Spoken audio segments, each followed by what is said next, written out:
When Juliana Perez Magalhães dreamed of America, she envisioned a spacious home and a more comfortable life than the one she led in the countryside of São Paulo, according to family and friends. Now she is the center point of a love triangle. Has she made the wrong choice? The work she did as an au pair, through a cultural exchange program, delivered on the promises that drew the 21-year-old from her native Brazil to a nearly $1 million house in Virginia. Her life was turning out so much better than she could even imagine. She made friends. She made money. She became part of a family. She found all of that and more in a well-to-do suburb of the nation's capital, caring for the young daughter of Christine and Brendan Banfield. Christine Banfield, a pediatric ICU nurse, was known as a devoted caretaker and mother who would line up neighborhood playdates. Banfield was organizing a bike ride for the littlest children in the area. Brendan Banfield, who was an IRS Criminal Investigative Division agent. Brendan had a special agent issues gun that he had to carry for his job. Juliana Magalhães, the daughter of a single mother who cleans houses for a living, arrived at the Banfields' home in 2021, part of an au pair program that assigned more than 1,100 participants to Virginia that year. She dreamed of big opportunities for her family, promising a better life for them. Within a year, according to court records, she and Brendan Banfield were entangled in a secret affair that Juliana's mother, Marina Souza, and close friends of Juliana said they knew nothing about. Brendan and Juliana became entangled in this love affair, and yet he had a family and daughter. Juliana wanted Brendan as her man and not share him. Over time he wanted that as well, so it would seem. It is not clear to who devised a scheme to put into motion a plan to make this budding relationship flourish. This is where Joseph Ryan enters the picture. He was drawn in by Juliana with her advances towards him, of friendship and more. Joseph Ryan was solicited from an online website. He came to the Banfields' Fairfax County home in hopes to make a close friend to Juliana. This is where it is still a little unknown, as this case is still unfolding. It is not sure who initiated the idea to eliminate the wife, Christine, but it seems to have been carried out by both Juliana and Brendan. The first 911 call from the home of the Banfields came in on February 24, 2023, came at 7:47 a.m. Dispatchers heard a guttural moan, then silence. The call ended. A minute passed. Then, according to court records, 2 more attempts, within seconds of each other. On the final call, at 8:02 a.m., Magalhães begged for help, frightened as she described the scene and seemingly too flustered to give an address. Then another voice came onto the phone, Brendan Banfield's. He told the 911 operator he had just shot a man, he said, because that man had stabbed his wife. Officials arrived minutes later and appraised the scene. Ryan, 39, was lying on the floor of the Banfields' main bedroom. And, court records show, Christine Banfield was bleeding from stab wounds to her neck. Both would soon die. On the morning of the killings, Brendan Banfield was scheduled to report for work at 7:30 a.m. But a search warrant affidavit alleges that, after leaving his neighborhood at around 7:10, he pulled into a nearby McDonald's and sat in his vehicle until Juliana called him at 7:37.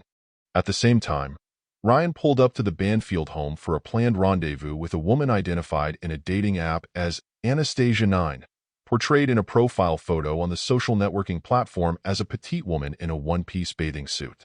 According to the account Juliana gave detectives, she had left the house not long after Brendan Banfield and she had planned to drive to the National Zoo for a day trip with the Banfields' then 4-year-old daughter.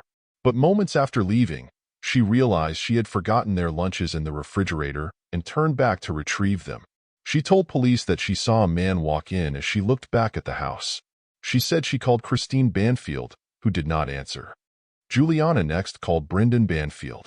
After he arrived at the home, he and Juliana and the little girl went inside. Juliana left the girl in the basement. She then followed Brendan up the stairs. The two of them found Ryan hunched over Christine Banfield with a knife at her throat. She also said that she saw Brendan Banfield pointing a gun at Ryan. She then told detectives that Brendan shot Ryan once while Ryan stabbed Christine. Brendan then asked the au pair to retrieve a Glock that was stored in a safe in the main bedroom's closet.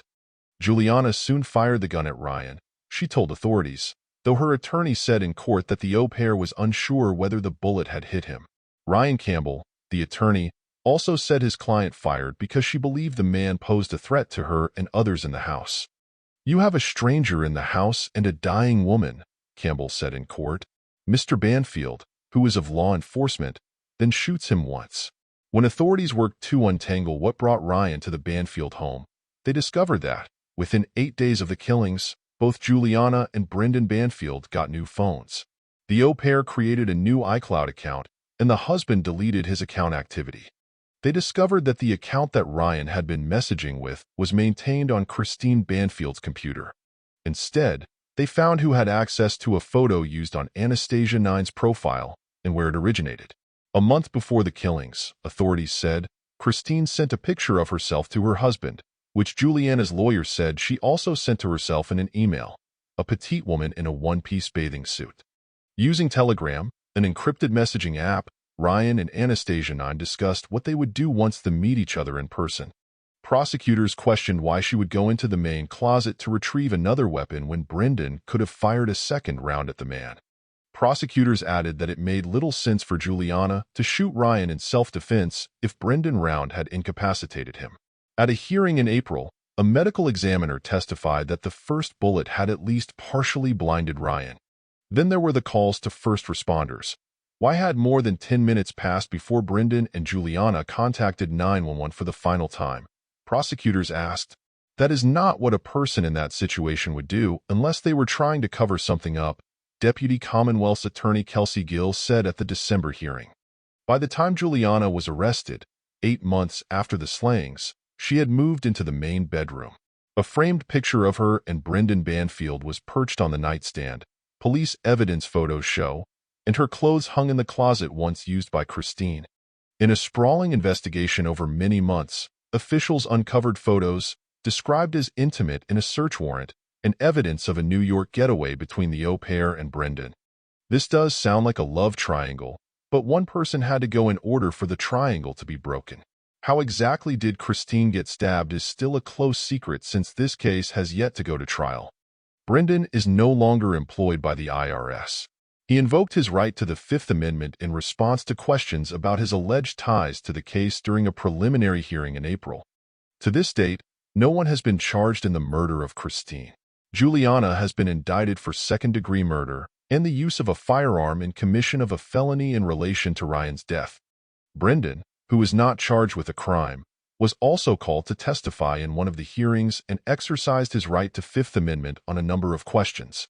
The trial has yet to start as of this writing. Tell me what you think of this story. Do you think that they both should be charged? Do you think that Juliana will turn on Brendan in order to maybe save herself? Should she be deported as she thinks she will be instead of serving jail time if found guilty? Please like and subscribe. Send me your comments on this. I will follow this case and update as the trial brings more evidence to this case. Until next time, be safe and watch out for others as well.